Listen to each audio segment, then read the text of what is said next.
Hi there, Lisa Arana here, and welcome to another Assemble This video. Today's card is all about this beautiful girl colored with Copic markers. I'm going to share my process on coloring skin and hair using the stunning girl from Patience with Yourself Sentiment Kit by Unity Stamp Company. There are so many encouraging and supportive sentiments in this kit that are perfect for someone you may know who is struggling with some major life events. So my coloring process takes a while. This is going to be a long video, so I hope you'll stick in it with me till the end. We're going to start out with my image already pre-stamped on some Nina Solar White 80-pound cardstock.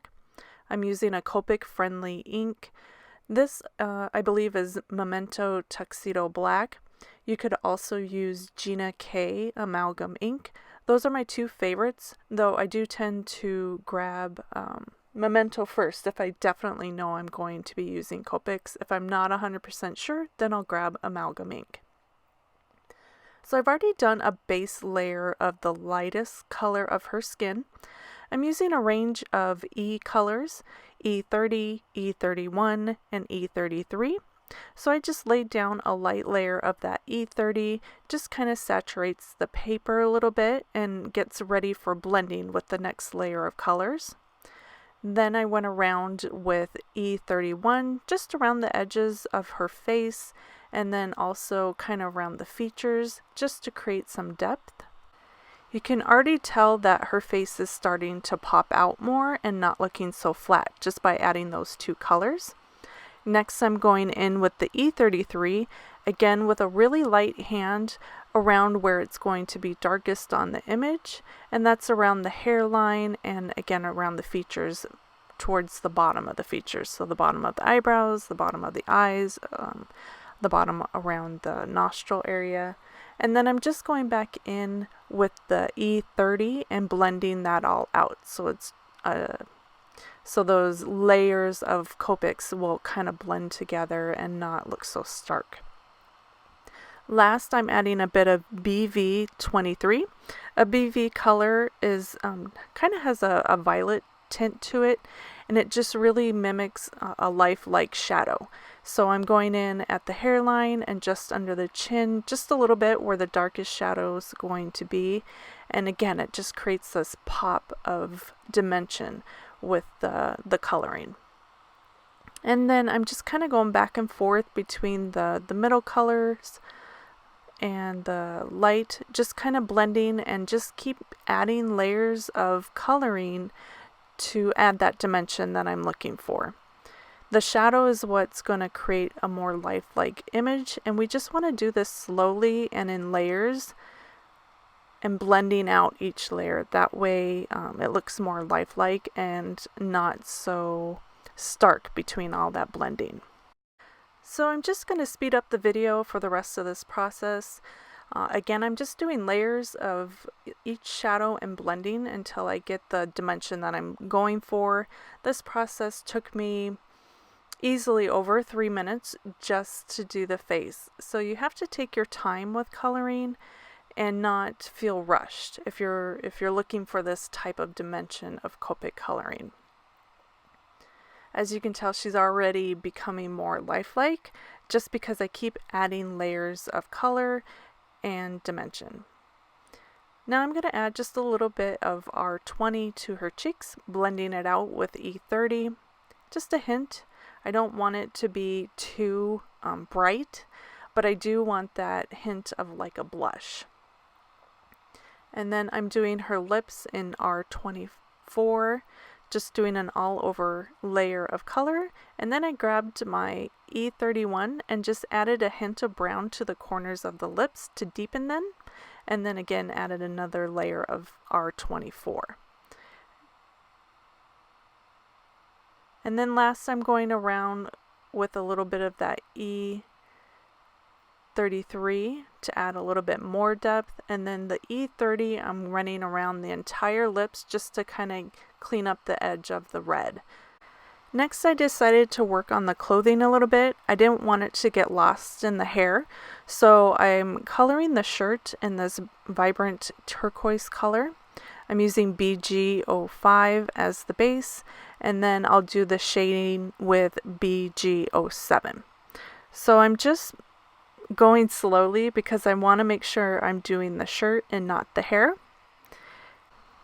And once the shirt's filled in, I'm doing the left side with the darker teal color, just again to add a bit of shadow and dimension. And then leaving the other side light is kind of where my light source is coming from, the upper right diagonal down to the bottom left, and then that creates the shadow that I'm looking for in the shirt. Next, I kind of moved on to the hair, and I'm just doing the highlights right now in the center of these curves. The hair has a bit of a wave to it, so anywhere that the biggest part of the wave is, I'm laying down a little bit of yellow for highlight. As I started to do that, I realized I really wanted to finish out the shirt on this side as well. I didn't want to lose where the edge of the hair was, so I'm just doing the same process again, laying down the light color of turquoise and then adding a bit of shadow in with the darkest turquoise and then blending it out with the lighter again. And just adding a few layers of that just so I get some nice contrast. And as you can see, I accidentally dropped my turquoise pen down into the center of the hair, but thankfully it's at a great part of this process. I'm just going to use my colorless blender to push that color into the paper, and it'll lighten it up enough that once we color the hair, you won't even see it by the end. So now I'm going back and finishing off with working on the hair and adding more yellow to that highlight. Again, I'm focusing on the widest area of the curve because that's what's going to catch the most light. So just like that. Next, we're going to work on the hair itself. So I have 3 colors for the hair. I have E53, E57, and E59. Again, another series of E colors. I like these for skin and hair. I am a brunette, so I do tend to focus on brunette hair color with a bit of a highlight to it. Just a personal preference because I feel like it's like me. So I'm starting at, again, where the curves are. Now where they're the most narrow, I'm adding this flicking motion of color. You can see I start at the bottom where it's narrowest and kind of flick it towards the thicker part of that bend. And I'm starting out with the lightest color, which is E53. Again, there's going to be tons of layering in the hair, just like we did with the skin. So this is just the first of many, many layers. And I'm kind of doing it quickly. Again, the video is sped up a bit. The hair took me a very long time. I don't know the exact amount of time, but I would say easily 3 times the amount of the skin. So we're talking maybe about 10 minutes or more. And so once I have a nice layer of that light color, I'm just going to go over it again with the medium color, which is the E57. And my strokes are going to start again at where that narrowest part of the wave is. I'm starting at the bottom of the wave and then flicking up and then flicking down, just to create the dimension and the wave itself. Let me slow this down a little bit so you can see my strokes. Okay, so now at the bottom of the wave, I'm starting my stroke and it's thickest at the bottom, and then as I'm flicking up, I'm creating a lighter pressure as well. And I'm also following the lines of the stamp. So I'm following the curve of the hair, and that's going to create the dimension and the roundness of those curls. And I'm leaving the center of each of those waves light, and I'm trying to meet the 2 flicking from the top of the wave and the bottom of the wave, and trying to get them to curve and to slightly meet into the center. But we do try to keep that center just the yellow lightness. That way you're creating a shadow and a highlight and the dimension that forms the waves. And I'm just doing this for each of those curls. Some of the curls are a little bit different and separated, so they have a smaller wave, which is different from the bigger wave of the hair. So you can see where those smaller waves are. I stop and I make each of those waves individual. I start at the bottom of that and at the top, and then try to get them to meet in the middle. So you just have to work slowly and individually. You don't want to rush this process because you don't want to lose the detail of the stamp or the dimension and the shading and coloring that you're trying to achieve. And now I'm just going back over everything again, just trying to fill it in a little bit more. Again, Copic coloring is all about layers and a step process. You don't want to rush it. You just do each layer one by one, slowly building up color.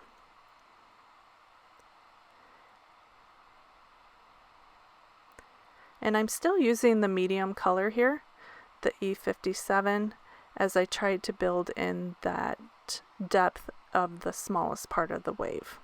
And now I'm just going to go back to kind of a sped up version of the video so we can kind of move along a little bit more.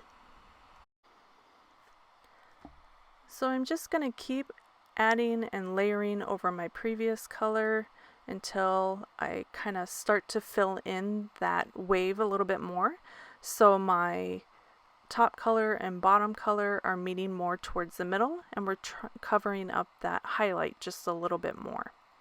So now that I did one side, I'm just going to speed up and fast forward to the next side.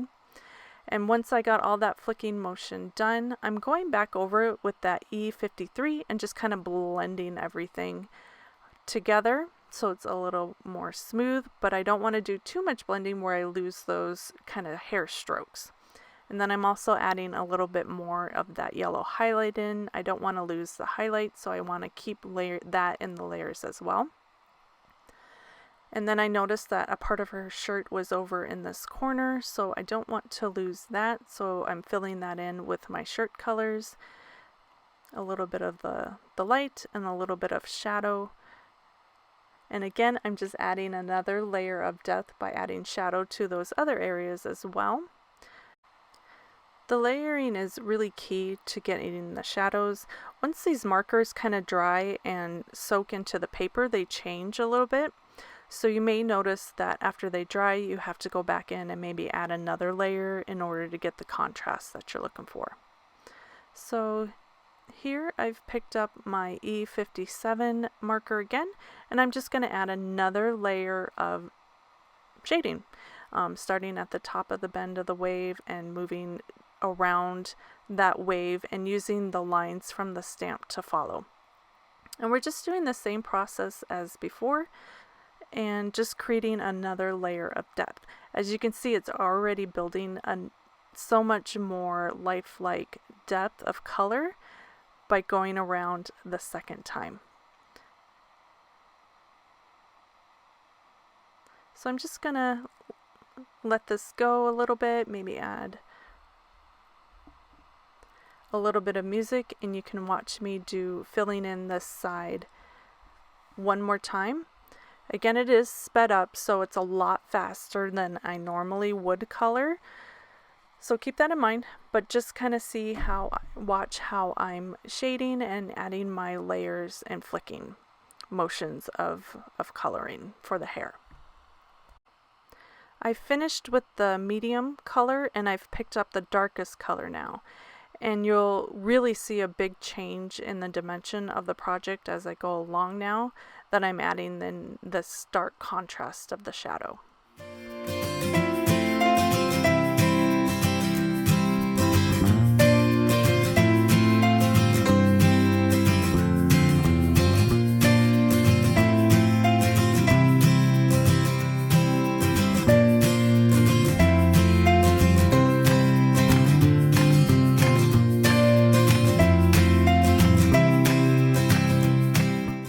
I've picked up my lightest color again and just doing a little blending over everything just to kind of get it to all meld together and look soft and really beautiful. So here's the first half of her hair. I'm going to skip the second half just because it's the same exact process, and we don't really need to see that again. So I'm just finishing up the second half of the hair, and you can really tell how rich and vibrant the hair is looking with all those layers of colors and the blending and the flicking motion of the ink, or the ink from the markers. And to finalize it, after that little bit of blending from the E53, I'm going back in with my E59, that darkest color, and I'm adding my final bit of shading. And it really does make everything pop, so it's important not to skip the step of adding that last layer of the darkest color, and that will help everything just pop off the page. The biggest thing I have learned with Copic coloring is the contrast. The contrast is really important in order to get a lifelike looking image. And that was something that I was always missing. I was too scared to go in and add another dark layer. But I practiced on quite a bit of different images. Many of them I never used, but conquering that fear of adding the darkness to an image and to get that balance between the light and the dark has really made a huge improvement in the looks of my Copic colored images. So here's the final result of all this hard work of layering Copic markers. Again, it did probably take me about 30 minutes to color this girl, but I'm so happy with the end result. I think she looks really lovely. And here's the finished card. I just layered some pattern papers, added a bit of twine, and some gold Nouveau drops for some shine, plus the perfect supporting sentiment from the kit. I'll have all the supplies linked in the description of this video below. Please give it a thumbs up if you liked it, and if you have any questions or sweet comment, post below. Thank you so much for joining me today. I hope you enjoyed and learned something, and I'll see you next time. Bye!